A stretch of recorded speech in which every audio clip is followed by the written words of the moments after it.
ಹಿಂದೆ ಬ್ರಹ್ಮದೇವರ ಮಾನಸ ಪುತ್ರರಾದ ಕಶ್ಯಪ ಪ್ರಜಾಪತಿಯವರಿಗೆ ದಿತಿ ಮತ್ತು ಅದಿತಿ ಎಂಬ 2 ಜನ ಹೆಂಡತಿಯರು. ದಿತಿ ಸುಂದರಿ, ಅದು ಸ್ವಲ್ಪ ಹಠ ಸ್ವಭಾವ, ಗರ್ವಿಷ್ಠೆ. ಅದಿತಿ ಹಾಗಲ್ಲ, ಪರಮ ದಯಾಳು, ಸದ್ಗುಣ ಸಂಪನ್ನೆ. ಇಬ್ಬರು ಕಂಡರೂ ಅವಳಿಗೆ ರಾಶಿ ಪ್ರೀತಿ ಕಶ್ಯಪ ಪ್ರಜಾಪತಿಯವರಿಗೆ. ಅದಿತಿಯ ಗುಣಕ್ಕೆ ತಕ್ಕಾಗೆ ಅವಳಿಗೆ ಮಕ್ಕಳು ಹುಡ್ತಾರೆ, ಅವರೇ ದೇವತೆಗಳು. ಪರಮ ದಯಾಳುಗಳು, ಒಳ್ಳೆಯ ಜನ. ಹಾಗೆ ದಿತಿಗೆ ಅವಳು ಅಹಂಕಾರಿ, ಗರ್ವಿಷ್ಠೆ, ಹಠ ಸ್ವಭಾವಗಳು. ಅವಳಿಗೆ ದಾನವರು ಹುಟ್ಟಿದರು. ಹೀಗೆ ದೇವತೆಗಳು ಮತ್ತು ದಾನವರು ಒಂದೇ ತಂದೆಗೆ 2 ತಾಯಂದಿರಿಂದ ಹುಟ್ಟಿದ ಮಕ್ಕಳು. ಸಂಬಂಧದಲ್ಲಿ ಸಹೋದರರು, ಆದರೆ ಬೆಳೆಯುವಾಗ ದಾಯಾದಿಗಳಾಗಿ ಪರಮದ್ವೇಷ. ದೇವತೆಗಳೇ ಕಂಡ್ರೆ ದಾನವರಿಗೆ ಆಗೋದಿಲ್ಲ, ದಾನವರಿಗೆ ಕಂಡ್ರೆ ದೇವತೆಗಳೇ ಆಗೋದು. ದೇವತೆಗಳು ಸ್ವರ್ಗಲೋಕದಲ್ಲಿದ್ದರು, ದಾನವರು ಮರ್ತ್ಯಲೋಕದಲ್ಲಿ ಜೀವನ ಮಾಡಿದರು. ಯಾವಾಗೂ ದೇವತೆಗಳನ್ನು ಹೊಡೆದು ಸಾಯಿಸಿ ಸ್ವರ್ಗಲೋಕವನ್ನು ತೆಗೆದುಕೊಳ್ಬೇಕು ದಾನವರು ಪ್ರಯತ್ನ, ಅವರನ್ನು ಕೊಂದು ಸ್ವರ್ಗಲೋಕವನ್ನು ಉಳಿಸ್ಕೊಳ್ಳೋ ದೇವತೆಗಳ ಪ್ರಯತ್ನ. ಹೀಗೆ ನಡೆತನ ಇತ್ತು. ದೇವತೆಗಳ ಗುರುಗಳು ಬೃಹಸ್ಪತಿ. ದಾನವರಿಗೆ ಗುರು ಶುಕ್ರಾಚಾರ್ಯರು. ಇಬ್ಬರೂ ಬ್ರಾಹ್ಮಣರೆಯ ಭೃಂಗಿ ಆಂಗಿರಸ ಗೋತ್ರೋತ್ಪನ್ನವರು. ಇಬ್ಬರು ಬ್ರಾಹ್ಮಣರೇ, ಆದರೆ ಅವರಿಗೆ ಶಿಷ್ಯರಿಂದಿರೋತ್ರ ಬೇರೆ. ಇದು ಗುರು ಬೃಹಸ್ಪತಿ ಮತ್ತು ಶುಕ್ರರ ಪ್ರತಿಷ್ಠೆ, ಸ್ವಪ್ರತಿಷ್ಠೆನೂ ಹೌದು. ದಾನವರು ಮತ್ತು ದೇವತೆಗಳ ವೈರತ್ವನೂ ಹೌದು. ಹೀಗೆ ನಡೆಯುತ್ತಿರುವಾಗ ದೇವತೆಗಳಿಗೆ ವಿಷ್ಣು ವರ ಪ್ರಸಾದದಿಂದ ಅವರಿಗೆ ಅಮೃತಗಳ ಸಿಕ್ತು, ಅವರು ಸಾಯೋದೇ ಇಲ್ಲ. ಹಾಗಂತ ಈ ದಾನವರಿಗೆ ಇಲ್ಲ. ದಾನವರು ಮತ್ತು ದೇವತೆಗಳಿಗೆ ಯುದ್ಧ ಆದಾಗ ದಾನವರು ಸತ್ತು ಹೋದರು ಮತ್ತು ದೇವತೆಗಳು ಉಳಿತಾರೆ. ಅವಾಗೇನು ಮಾಡಿ ಶುಕ್ರಾಚಾರ್ಯರು ಇವ್ರಿಗೆ ಸರಿಯಾಗಿ ಪಾಠ ಕಲಿಸಬೇಕು ಅಂತ ಮೃತ ಸಂಜೀವಿನಿ ವಿದ್ಯೆ ಅಂತ ಒಂದು ವಿದ್ಯೆಯನ್ನು ಕಂಡುಹಿಡಿದ್ರು. ಅವರು ಪರಮ ಋಷಿಪುಂಗವರು, ದಾನವರ ಗುರುಗಳಾದರೂ ತಪಸ್ಸು ಮಾಡಿದವರೇ, ತಪೋನಿಷ್ಠರೇ. ಮೃತ ಸಂಜೀವಿನಿ ಕಂಡುಹಿಡಿದ್ರು. ಅದೇನು ಅಂದರೆ, ಇವರು ದಾನವರು ಸತ್ರಪ್ಪ, ಆ ಮೃತ ಸಂಜೀವಿನಿ ವಿದ್ಯೆ ಅದು ಮಂತ್ರ ಉಪದೇಶ ಮಾಡ್ಕೊಂಡು ಅವ್ರು ಎದ್ದು ನಿಲ್ತಾರೆ. ಟೆಂಪ್ರವರಿ ಆಗ ಹೇಳಿ, ಅದು ನಿಯಮ ಬಾಹಿರ. ಆದರೆ ಯುದ್ಧದಲ್ಲಿ ಸುಲಭವಾಗಿ ಸಿಗ್ತಾಯಿತ್ತು ಇವರಿಗೆ, ದಾನವರಿಗೆ ಜೀವ. ಹಾಗಾಗಿ ದಾನವರೇ ಗೆಲ್ತಾ ಬಂದರು. ಇವ್ರದ್ದು ದೇವತೆಗಳ ಸೋಲು ಹೆಚ್ಚಾಗ್ತಾ ಇತ್ತು. ಅವಾಗ ಏನು ಮಾಡೋದು?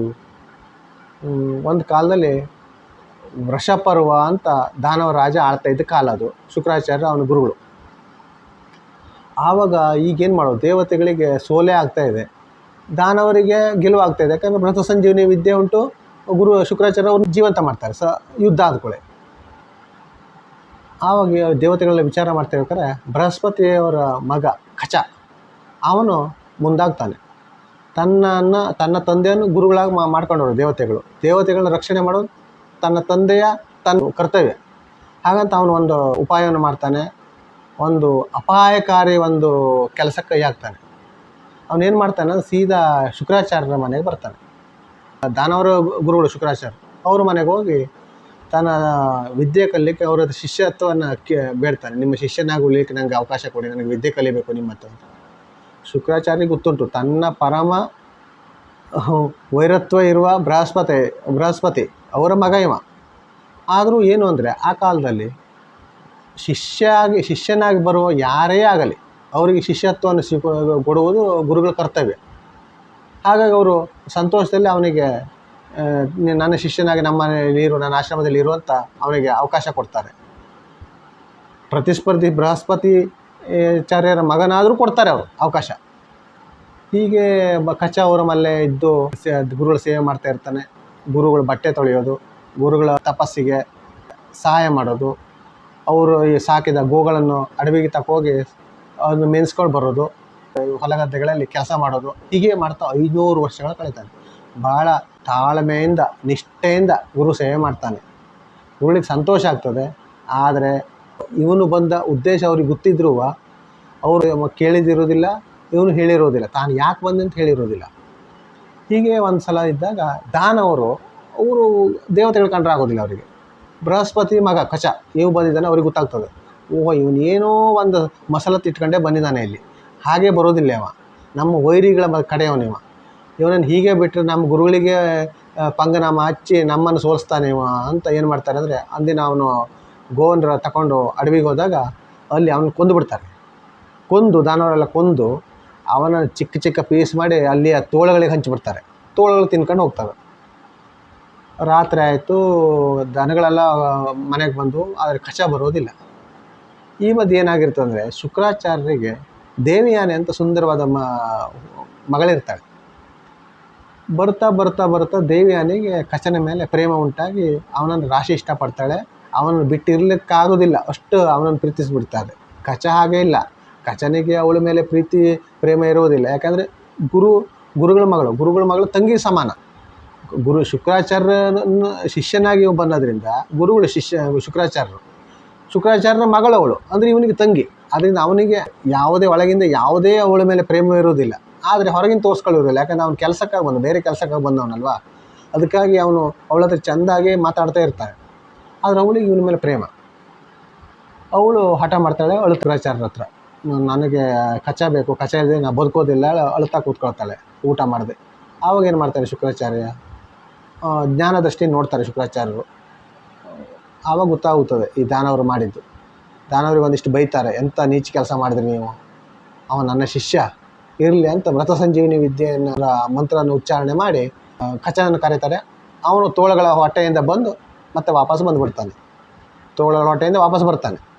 ಸ್ವಲ್ಪ ದಿನ ಆದಮೇಲೆ ಇವರಿಗೆ ದಾನವರಿಗೆ ಮತ್ತೆ ಸಿಟ್ಟು ಬರ್ತದೆ. ಓಹೋ, ಇವನು ಏನೋ ಕೆಲಸ ಇಟ್ಕೊಂಡೇ ಬಂದಿದ್ದಾನೆ, ಗುರುಗಳು ಇವನನ್ನು ಬಚಾವ್ ಮಾಡಿದ್ದಾರೆ ಅಂದರೆ ಏನೋ ಮಸಲತ್ತಿದೆ ಒಂದು ಹೇಳ್ತಾರೆ. ಮತ್ತೆ ಕೊಲ್ತಾರೆ. ಕೊಂದು ಅವನ್ನ ತೆಗೆದು ಸಮುದ್ರಕ್ಕೆ ಬಿಸಾಕ್ಬಿಡ್ತಾರೆ. ಮತ್ತೆ ಇದು ಅವನ ಹೆಣಗಳನ್ನು ಕೊಯ್ದು ಇದು ಮಾಡಿ ಅವಾಗ ಮತ್ತೆ ದೇವಿಯನ್ನೇ ಅಳ್ತಾ ಕೂತ್ಕೊಳ್ತಾಳೆ. ಅವಾಗ ಮತ್ತೆ ಇವರು ಜ್ಞಾನದೃಷ್ಟಿ ನೋಡ್ತಾರೆ, ಇವ್ರು ಹೀಗೆ ಮಾಡಿದ್ದು ಗೊತ್ತಾಗ್ತದೆ. ಅವರು ಮತ್ತೆ ಕೋಪಗೊಂಡು ಆ ದಾನವರ ಮೇಲೆ ಸಿಟ್ಟು ಬರ್ತದೆ. ಆದರೆ ಅವರು ಶಿಷ್ಯರು ಏನು ಮಾಡಲಿಕ್ಕೂ ಆಗೋದಿಲ್ಲ. ಮತ್ತು ಮೃತ ಸಂಜೀವಿನಿ ಮಂತ್ರವನ್ನು ಉಚ್ಚಾರಣೆ ಮಾಡ್ತಾರೆ. ಕಚ ಎದ್ದು ಬರ್ತಾನೆ. ವಿಷಯ ನೋಡಿ, ಕಚನನ್ನು ಪದೇ ಪದೇ ಕೊಲ್ತಾರೆ. ಆದರೂ ಅವನು ತಾಳ್ಮೆಯಿಂದ ಇರ್ತಾನೆ. ಯಾಕೆ? ತನ್ನ ಶಿಷ್ಯರು ದೇವತೆಗಳಿಗೆ ಸಹಾಯ ಆಗಲಿಕ್ಕೆಂದು. ಅವನ ಶ್ರಮ, ಅವನ ಸೇವೆ, ಅದು ತ್ಯಾಗದ ಮನೋಭಾವ. ಇನ್ನೊಂದು ಸಲ ಏನು ಮಾಡ್ತಾರೆ ದಾನವರಿಗೆ, ಇವ್ರಿಗೆ ಇನ್ನೂ ಸಾಧ್ಯ ಇಲ್ಲ, ಇನ್ನೇನು ಮಾಡೋ ಬಿಡೋದಿಲ್ಲ ಹೇಳ್ತಾರೆ. ಅವನನ್ನು ಕೊಂದು ಸುಟ್ಟು ಭಸ್ಮ ಮಾಡಿ ಗುರುಳು ಕುಡಿಯುವಾಗ ನೀರಲ್ಲಿ ಬೆರೆಸ್ಕೊಟ್ಟು ಬಿಡ್ತಾರೆ. ಗುರುಳು ಕುಡಿದು ಬಿಡ್ತಾರೆ. ಶುಕ್ರಾಚಾರ್ಯ ಹೊಟ್ಟೆಲಿ ಕಚ ಇರ್ತಾನೆ. ಏನು ಮಾಡೋದು? ದೇವಿಯನ್ನೇ ಮತ್ತೆ ಹೇಳ್ತಾಳೆ ತನ್ನ ಕಚ ಬರಬೇಕು ತನಗೆ ಅಂತ. ಅವರು ಜ್ಞಾನದೃಷ್ಟಿ ನೋಡ್ತಾರೆ, ಅವ್ರ ಹೊಟ್ಟೆಲಿದ್ದಾನೆ ಕಚ. ಏನು ಮಾಡೋದು ಈಗ ಅವನನ್ನು ಮೃತ ಸಂಜೀವಿನಿ ಮಂತ್ರ ಉಚ್ಚಾರಣೆ ಮಾಡಿ ಕರೆಯೋಣ ಅಂದರೆ ಇವನು ತಾನು ಸಾಯಬೇಕು. ತಾನು ಸತ್ತರೆ ಲೋಕಕ್ಕೆ ಕಷ್ಟ, ದಾನವರಿಗೆಲ್ಲ ಕಷ್ಟ, ದೇವಿಯನ್ನೇ ಸಹಿಸಲ್ಲ. ಅವಳಿಗೆ ಅಪ್ಪನೂ ಬೇಕು, ಕಚನೂ ಬೇಕು. ಆವಾಗ ಅವಳು ಏನು ಹೇಳ್ತಾಳೆ ಅಂದರೆ, ಏನಾದರೂ ಮಾಡಿ, ನಿಮಗೆ ಗೊತ್ತಿದೆ, ನೀವು ಬುದ್ಧಿವಂತರು, ತಪೋನಿಷ್ಠರು, ನೀವು ಬದುಕಬೇಕು, ಕಚನೂ ಬದುಕಬೇಕು, ಹೀಗೆ ಮಾಡಿಕೊಡಿ ಅಂತ ಗೋಗರೆ ಹೊಟ್ಟೆಯಲ್ಲಿ ಕಚ ಮಾತಾಡ್ತಾನೆ ಗುರುಳ ಹತ್ರ. ಗುರುಳೆ, ನೀವು ತಪೋನಿಷ್ಠರು, ನಿಮ್ಮ ಸೇವೆನ ಇಷ್ಟು ವರ್ಷದಿಂದ ಮಾಡ್ತಾ ಇದ್ದೇನೆ, ನೀವು ಏನೇ ಉಪಾಯ ಮಾಡಾದರೂ ನನ್ನನ್ನು ಬಚಾವ್ ಮಾಡಲಿಕ್ಕೆ ನೀವು ಸಾಧ್ಯತೆ ಉಂಟು. ಹಾಗೇಳಿ ನನ್ನನ್ನು ಬಚಾವ್ ಮಾಡದೇ ಇದ್ದರೂ ನನಗೆ ತೊಂದರೆ ಇಲ್ಲ, ಯಾಕೆಂದರೆ ನಾನು ನಿಮ್ಮ ಶಿಷ್ಯನಾಗಿ ನನಗೆ ಸಿಕ್ಕದ್ದೇ ನನ್ನ ಭಾಗ್ಯ, ನಾನು ಹಾಗೇ ಮುಕ್ತನಾಗ್ತೇನೆ ಅಂತ. ಆ ಗುರುಳಿಗೂ ಪಾಪ ಕಾಣ್ತದೆ, ಎಂಥ ವಿಶೇಷವ, ತನ್ನ ಸಾವನ್ನಾರು ಬಯಸ್ತಾನೆ, ಗುರುಳಿಗೆ ಸಾವನ್ನು ಬಯಸೋದಿಲ್ಲ ಅಂತ. ಅವ್ರು ಏನು ಮಾಡ್ತಾರೆ ಅಂದರೆ, ಕಚನಿಗೆ ಒಂದು ಹೇಳ್ತಾರೆ, ನೋಡು, ನಾನು ಒಂದು ಬಹಳ ಸೂಕ್ಷ್ಮವಾದ ಮಂತ್ರವನ್ನು ನಿನಗೆ ಹೇಳ್ಕೊಡ್ತೇನೆ. ಆ ಮಂತ್ರ ಉಚ್ಚಾರಣೆಯಿಂದ ನಾನು ಮಂತ್ರೋಚ್ಚಾರಣೆ, ನೀನು ಹೊರಗಡೆ ಬರ್ತೀನಿ, ನಾನು ಸಾಯ್ತೇನೆ, ನೀನು ಕೂಡಲೇ ಮಂತ್ರೋಚ್ಚಾರಣೆ ಮಾಡಿ ನನ್ನನ್ನು ಬದುಕಿಸ್ಬೇಕು. ಮೃತ ಸಂಜೀವಿನಿ ವಿದ್ಯೆ ನಿನಗೆ ಹೇಳ್ಕೊಡ್ತೇನೆ, ಇದು ಬಹಳ ಗೌಪ್ಯವಾದದ್ದು, ಆದರೂ ನಿನಗೆ ಹೇಳ್ಕೊಡ್ತೇನೆ ನನ್ನ ಮಗಳಿಗಾಗಿ ಹೇಳ್ತಾನೆ. ಆಯಿತು ಗುರುಗಳೇ, ನೀವು ಹೇಳ್ಕೊಡಿ ಹೇಳ್ತಾನೆ. ಗುರುಗಳು ಹೇಳ್ಕೊಡ್ತಾನೆ. ಶುಕ್ರಾಚಾರ್ಯರು ಅವನಿಗೆ ಬೋಧನೆ ಮಾಡ್ತಾರೆ. ಮೊದಲು ಅವನು ಕಂಠಸ್ಥ ಮಾಡ್ಕೊಳ್ತಾನೆ. ಕೂಡಲೇ ಶುಕ್ರಾಚಾರ್ಯರು ಮೃತ ಸಂಜೀವಿನಿ ವಿದ್ಯೆ ಮಂತ್ರವನ್ನು ಹೇಳ್ತಾರೆ. ಹೇಳಿದ ತಕ್ಷಣ ಅವನು ಅವ್ರ ಹೊಟ್ಟೆ ಸೀಳ್ಕೊಂಡು ಹೊರಗಡೆ ಬರ್ತಾನೆ ಕಚ. ಶುಕ್ರಾಚಾರ್ಯ ಸಾಯ್ತಾರೆ. ಆಗ ಅವನಿಗೆ ಮೃತ ಸಂಜೀವಿನಿ ವಿದ್ಯೆ ಕರಗತಾಗಿತ್ತಲ್ಲ, ಅವನು ವಾಪಸ್ ಅದ್ರ ಹೇಳ್ತಾನೆ. ಗುರುಗಳು ಬದುಕ್ತಾರೆ. ಗುರುಗಳು ಬದುಕಿ ಮತ್ತೆ ಸಂತೋಷ ಆಗ್ತದೆ. ಅವರು ಗುರುಕುಲದಲ್ಲೇ ಇರ್ತಾನೆ. ಆದರೆ ಅವನು ಬಂದ ಉದ್ದೇಶ ಈಡೇರಿತ್ತು. ಮೃತ ಸಂಜೀವಿನಿ ವಿದ್ಯೆಯನ್ನು ಕಲ್ತ್ಕೊಂಡು ಹೋಗ್ಲಿಕ್ಕೆ ಬಂದವ, ಅದು ಈಡೇರಿತ್ತು. ಒಂದಿನ ಏನು ಮಾಡ್ತಾನೆ ಅಂದರೆ, ದೇವಿಯನ್ನೇ ಬರ್ತಾಳೆ, ಬಂದು ಪ್ರೇಮ ನಿವೇದನೆ ಮಾಡ್ತಾಳೆ ಅವನ ಹತ್ರ. ಆವಾಗ ಏನು ಹೇಳ್ತಾನೆ ಅಂದರೆ, ಅದೇ ಹೇಳ್ತಾನೆ, ಗುರುಗಳ ಮಗಳು ನೀನು, ನನ್ನ ತಂಗಿ ಸಮಾನ, ನಾನು ಆ ಉದ್ದೇಶದ ಬಂದವನಲ್ಲ. ನಾನು ಈಗ ಸ್ವರ್ಗಲೋಕದವನು, ಅಲ್ಲೇ ಹೋಗ್ತೇನೆ ನಾನು, ಬೃಹಸ್ಪತಿ ಅದರ ಮಗ ನಾನು. ನೀನು ಹಾಗೆ ನನ್ನ ಬಗ್ಗೆ ಅನ್ಯತ ತಿಳ್ಕೊಳ್ಬಾರ್ದು ಹೇಳಿ ಕೈ ಮುಗಿದು ಹೊರಡ್ತಾನೆ. ಆವಾಗ ಶಾಪ ಕೊಡ್ತಾಳೆ ಅವಳು ಕಚನಿಗೆ. ನೀನು ಗೊತ್ತಾಯಿತು ನನಗೆ ನೀನು ಬಂದಿದ್ದು ಯಾಕೆ ಉದ್ದೇಶ ಅಂತ. ನನ್ನ ತಂದೆಯವ್ರನ್ನೇ ಮರಳು ಮಾಡಿ ಮೃತ ಸಂಜೀವಿನಿ ವಿದ್ಯೆಯನ್ನು ಕಲೀಲಿಕ್ಕೆ ಬಂದವ. ಆದ್ದರಿಂದ ನಿನಗೆ ಆ ಮಂತ್ರ ಕರಗತ ಆಗದೆ ಹೋಗಲಿ, ನಿನಗೆ ಮರೆತು ಹೋಗಲಿ ಅದು ಅಂತ ಶಾಪ ಕೊಡ್ತಾಳೆ. ನಿನಗೆ ಸಿದ್ಧಿಸಿದ ಹೋಗಲಿ ಅಂತ ಶಾಪ ಕೊಡ್ತಾಳೆ. ಆ ಮರು ಶಾಪ ಕೊಡ್ತಾನೆ ಅವನು. ನಾನು ಇಷ್ಟು ವರ್ಷ ಗುರುಗಳ ಸೇವೆ ಮಾಡದ್ದೇ ಹೌದಾದರೆ ನನಗೆ ಸಿದ್ಧಿಸಿ ಹೋದರೂ ನಾನು ಕಲಿಸಿದ ಆ ಮಂತ್ರವನ್ನು ಬೇರೆಯವ್ರಿಗೆ ಹೇಳ್ಕೊಡ್ತೇನಲ್ಲ, ಉಪದೇಶ ಮಾಡ್ತೇನೆ, ಅವರಿಗೆ ಅದು ಸಿದ್ಧಿಸಲಿ ಅಂತ ಮರುಶಾಪ ಹಾಕಿ ಸ್ವರ್ಗಲೋಕಕ್ಕೆ ಹೋಗ್ತಾನೆ. ಹೀಗೆ ಸ್ವರ್ಗಲೋಕಕ್ಕೆ ಹೋದ್ಮೇಲೆ ಅವನು ಅಮೃತ ಸಂಜೀವಿನಿ ವಿದ್ಯೆಯನ್ನು ದೇವತೆಗಳಿಗೆ ಹೇಳ್ಕೊಡ್ತಾನೆ. ದೇವತೆಗಳಿಗೆ ಮತ್ತು ದಾನವರಿಗೆ ಯುದ್ಧ ಆದಾಗ ದಾನವರು ಸಾಯ್ತಾರೆ, ದೇವತೆಗಳು ಸತ್ತಾಗ ದೇವತೆಗಳನ್ನು ಆ ಮಂತ್ರೋಚ್ಚಾರಣೆಯಿಂದ ಬದುಕಿಸ್ತಾರೆ. ಹೀಗೆ ದೇವತೆಗಳ ದಾನವರ ಯುದ್ಧ ಅವಿನಾಭಾವವಾಗಿ ನಡೀತಾ ಇರ್ತದೆ. ಮತ್ತೊಂದು ಇದರ ಸೂಕ್ಷ್ಮತೆ ಅಂದರೆ, ದೇವತೆಗಳ ಗುರು ಬೃಹಸ್ಪತಾಚಾರ್ಯರು ಅತಿ ಬುದ್ಧಿವಂತರು. ಶುಕ್ರಾಚಾರ್ಯರು ಮೃತ ಸಂಜೀವಿನಿ ವಿದ್ಯೆಯನ್ನು ಕಂಡುಹಿಡಿದವರು. ದೇವತೆಗಳಂದರೆ ಶ್ರೀಮನ್ನಾರಾಯಣ, ಬ್ರಹ್ಮ, ಈಶ್ವರ ಇವರ ಭಕ್ತರು. ಅವರಿಗೆ ಈ ಮೃತ ಸಂಜೀವಿನಿ ವಿದ್ಯೆಯನ್ನು ಕಲಿಯೋದು ದೊಡ್ಡದ? ಹಾಗಾಗೋದಿಲ್ಲ. ನಿಯಾಮಕ ಬ್ರಹ್ಮದೇವ, ನಿಯಾಮಕರು ಅವರು ಆ ನಿಯಮನ ಪಾಲಿಸ್ತಿದ್ರು.